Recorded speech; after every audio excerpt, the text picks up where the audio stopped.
दलित समाज का आदमी मुंह कैसे रख सकता है?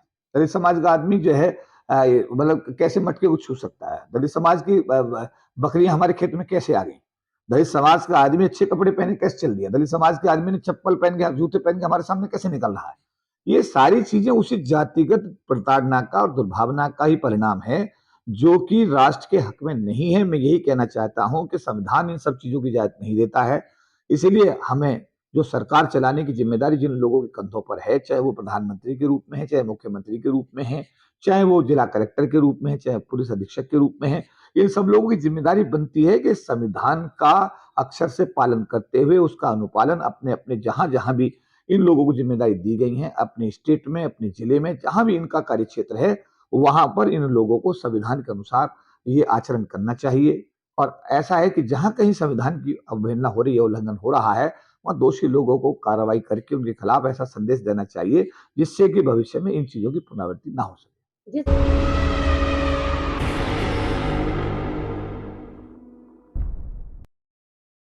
वर्तमान में जो स्थिति देखी जा रही है, अभी फिलहाल ही में जैसे कि देखा होगा आपने कि एक घड़ा छूने पर एक बच्चे को मार दिया जाता है। उसी तरीके की एक घटना है कि एक खेत में बकरी चराता हुआ एक छोटा 9 साल का बच्चा जाता है ब्राह्मण के खेत में और बाद में वही ब्राह्मण उसे दफना देता है मार करके मंदिर के पीछे। तो इस पर क्या कहेंगे? देखिए, भारत देश का मैं तो ये कहूंगा कि बहुत बड़ा दुर्भाग्य है जो इस देश के विकास में देश का अनुसूचित जाति, जनजाति, ओबीसी, माइनॉरिटी, मुसलमान जो इस देश की प्रगति के लिए पूरी ईमानदारी से काम कर रहे हैं, देश को आगे ले जाने के लिए समर्थ भाव से काम कर रहे हैं, उनके बारे में जो ये देश का जातिगत आधार पर, धर्म के आधार पर जो पक्षपातपूर्ण जो ये भेदभाव पूरे देश में जो सामान्य जाति के लोग अपने आप को बोलते हैं, उनका ये जो मन में ये भेद है, जो उनके मन में ये भाव है, इस भाव से इस देश का जो माहौल है, जैसा अभी आपने कहा कि मूंछ रखने पर राजस्थान के पाली में एक ऐसी व्यक्ति को मार दिया गया, एक बच्चे को उदयपुर में एक मटका छूने पर मार दिया गया। अब जैसे अभी आपने कहा कि एक बच्चा बकरी चरा रहा था, उसकी बकरी किसी सामान्य जाति के खेत में चली गई, तो उन्होंने उसको ना केवल मारा, उसकी नार काट दी, काट करके उसको दफना भी दिया। और उसके बाद में फिर अनुसूचित जाति समाज के लोगों ने भी अपनी तरफ से पूरा उसमें रिएक्शन दिया है और वो लोगों ने भी वहां जाकर के अपना विरोध प्रकट किया है। तो ये सारी चीजें जो हो रही हैं, ये चीजें देश के माहौल में, देश के एक अच्छे माहौल बनाने के लिए ठीक नहीं। जैसे अभी बहुत सारी बातें आती हैं, कोई भाषण देता है कि साहब मुझे 400 चाहिए, कहीं राम मंदिर पर बाबरी ताला न लग जाए, ऐसे भाषण भी इस देश में दिए जाते हैं। कोई कहता है कि इन्हें पाकिस्तान भेज दो, कोई कुछ कहता है, कोई कुछ कहता है। तो बहुत सारी चीजें इस टाइप की हैं जो भारत राष्ट्र के हक में नहीं। कुछ लोग अपनी राजनीति करने के लिए तो भले ही अपने आप को बोलते रहें कि उनकी राजनीति चमक भी रही है या हो सकता है उनको राजनीतिक लाभ भी मिल जाए, बट अगर नेशन की बात करते हैं, राष्ट्र की बात करते हैं, भारत विकास, भारत राष्ट्र को आगे ले जाने की बात करते हैं, तो इसके लिए यहाँ पर सब लोगों के लिए ये जिम्मेदारी बनती है कि भारत के संविधान में जो प्रावधान परम पूज्य बाबा साहब डॉक्टर भीमराव अम्बेडकर ने बनाए हैं, उन प्रावधानों का हर व्यक्ति उनको पालन करे, एक भाईचारा कायम करे, अपनी एक सीमा जो बनी है संविधान के दायरे में उसमें रह करके वो अपना आचरण करे। और ये द्वेष का जो वातावरण है, जाति द्वेष का, धर्म के आधार पर दो द्वेष, इस देश के अंदर जो दो द्वेष है वो सबसे ज्यादा दिक्कत कर रहे हैं।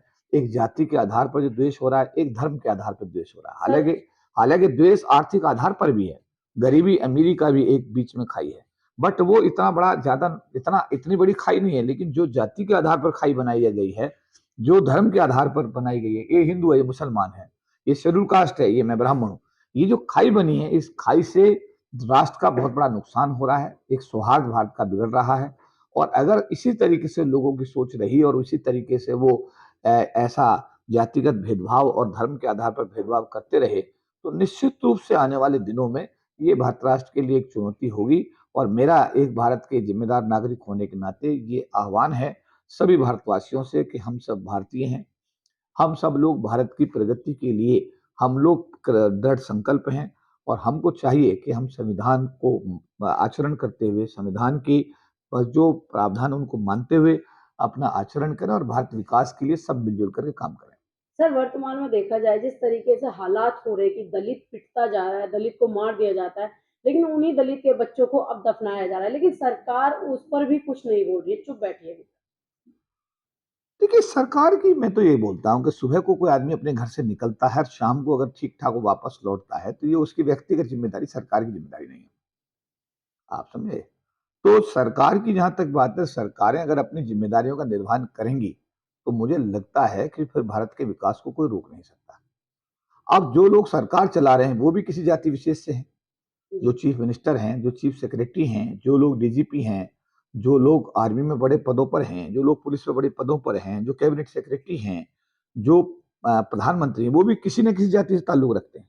अब जब वो जातिगत आधार पर, अपनी जाति के आधार पर, अपनी जातिगत परिस्थितियों के हिसाब से निर्णय लेते हैं, तो उससे राष्ट्र का नुकसान होता है। जब वो शपथ लेते हैं कि मैं राग, द्वेष से मुक्त होकर के, समझ में बात आप, मैं भारत के हर नागरिक की रक्षा करूंगा, उनको एक शपथ दिलाई जाती है।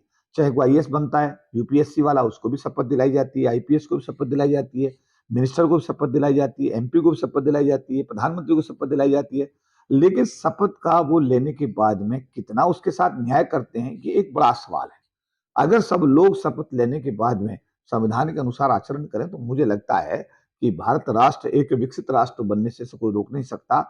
और हम सब लोगों को इस पर गंभीरता से विचार करना चाहिए। हर कीमत पर देश का जो भाईचारा वो हमें कायम करके देश के विकास के लिए आगे समर्थ भाव से काम करना चाहिए। लेकिन देखा जाए बार-बार एक ही घटनाएँ दोहराई जाती है, कभी बच्चा, कभी महिलाएँ, मतलब दलित समाज की महिलाएँ, उनके साथ रेप, और कभी छोटे-छोटे बच्चे, अब इनको भी मतलब छोड़ा नहीं जा रहा जाति के अंदर। ये मैं यही कह रहा हूँ, ये मानसिकता, ये जो जातिगत दूषित मानसिकता, ये इसका परिणाम है। ये सब चीज़ जो आप कह रही हैं कि दलित समाज का आदमी मुँह चिन कैसे रख सकता है? दलित समाज का आदमी जो है मतलब कैसे मटके को छू सकता है? दलित समाज की बकरियाँ हमारे खेत में कैसे आ गईं? दलित समाज का आदमी अच्छे कपड़े पहने कैसे चल दिया? दलित समाज के आदमी ने चप्पल पहन के, जूते पहन के हमारे सामने कैसे निकल रहा है? ये सारी चीज़ें उसी जातिगत प्रताड़ना का और दुर्भावना का ही परिणाम है, जो कि राष्ट्र के हक में नहीं है। मैं यही कहना चाहता हूं कि संविधान इन सब चीजों की इजाजत नहीं देता है। इसीलिए हमें जो सरकार चलाने की जिम्मेदारी जिन लोगों के कंधों पर है, चाहे वो प्रधानमंत्री के रूप में है, चाहे मुख्यमंत्री के रूप में है, चाहे वो जिला कलेक्टर के रूप में है, चाहे पुलिस अधीक्षक के रूप में है, इन सब लोगों की जिम्मेदारी बनती है कि संविधान का अक्षर से पालन करते हुए उसका अनुपालन अपने अपने जहां जहां भी इन लोगों को जिम्मेदारी दी गई है, अपने स्टेट में, अपने जिले में, जहां भी इनका कार्य क्षेत्र है, वहां पर इन लोगों को संविधान के अनुसार ये आचरण करना चाहिए। और ऐसा है कि जहां कहीं संविधान की अवहेलना हो रही है, उल्लंघन हो रहा है, वहां दोषी लोगों को कार्रवाई करके उनके खिलाफ ऐसा संदेश देना चाहिए, जिससे कि भविष्य में इन चीजों की पुनरावृत्ति ना हो सके। जिस तरीके से गला काट करके एक बच्चे की हत्या कर दी गई है, उसी पर पुलिस प्रशासन कोई कार्रवाई भी नहीं कर रही है।